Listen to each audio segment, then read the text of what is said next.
Hi guys, welcome back to my channel. If you're planning a trip to Japan, then this video is for you. I'm going to share you 10 things I wish I knew before traveling to Japan.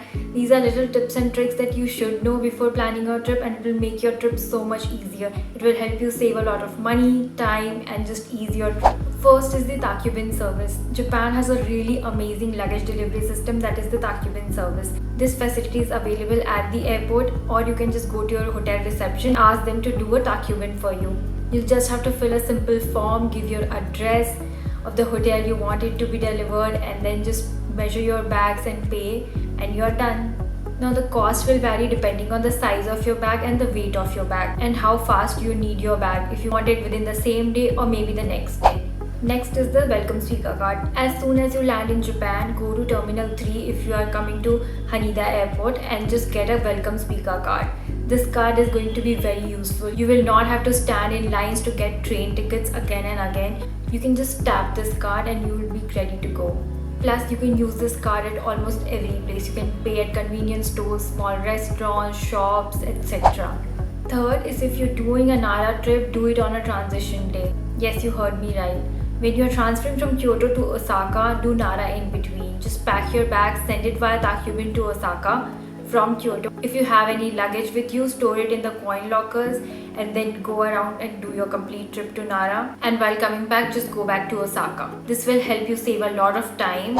The next thing is, make Kyoto your base, not Osaka. Many people make Osaka their base because they think that Osaka is cheaper than Kyoto, but you miss out on a lot of things. Kyoto has a lot of wonderful things to explore, and if you make Osaka your base, you're gonna miss out on all of those.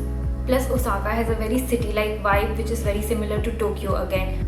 Kyoto is a small city. There are a lot of local Japan things to see and do. And the next point that you should take care of is, if you're planning a trip to Mount Fuji, check the visibility first.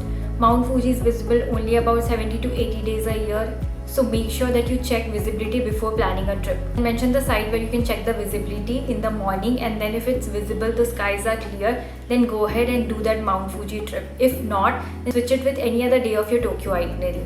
Now, if you want to save your time upon arrival, then you need to go to Visit Japan web.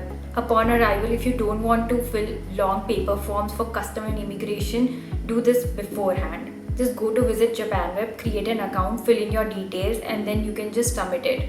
And you'll get a QR code. You can use this QR code at the time of custom clearance and immigration. In Japan, you always need to carry some cash with you. There are many local shops and restaurants which may not accept cards or any other mode of payment. So make sure you always carry cash with you.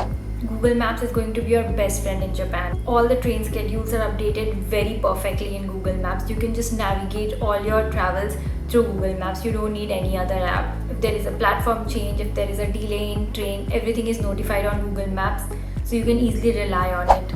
If you're looking for currency exchange in Japan, then make sure you check the 7-Eleven rates. As far as I know, out of all the places I saw the rates, the 7-Eleven rate was the cheapest. Many malls and shopping complexes also have currency exchange machines, but the rates they offer are way higher than the 7-Eleven rates. Coming to my next point, always carry umbrella with you. It can rain anytime in Japan, so always make sure you have umbrella with you and wear comfortable shoes. You need to walk at least 20,000 steps in a day. So if you'll not wear comfortable shoes, it's gonna be a very big hassle. If you're traveling in Shinkansen, that is the bullet train of Japan, and if you have large baggages, make sure you book the reserved seats with extra baggage. There is no other place to keep your large baggages. The small baggages can be kept overhead, but the large baggages have to be kept at the end of the seat. You need to book that seat. You can use ticket vending machines at the JR stations, or you can book it online through Klook also. So these are some tips and tricks which I feel everyone should know before traveling to Japan. If this is useful to you, please like, share and subscribe to my channel.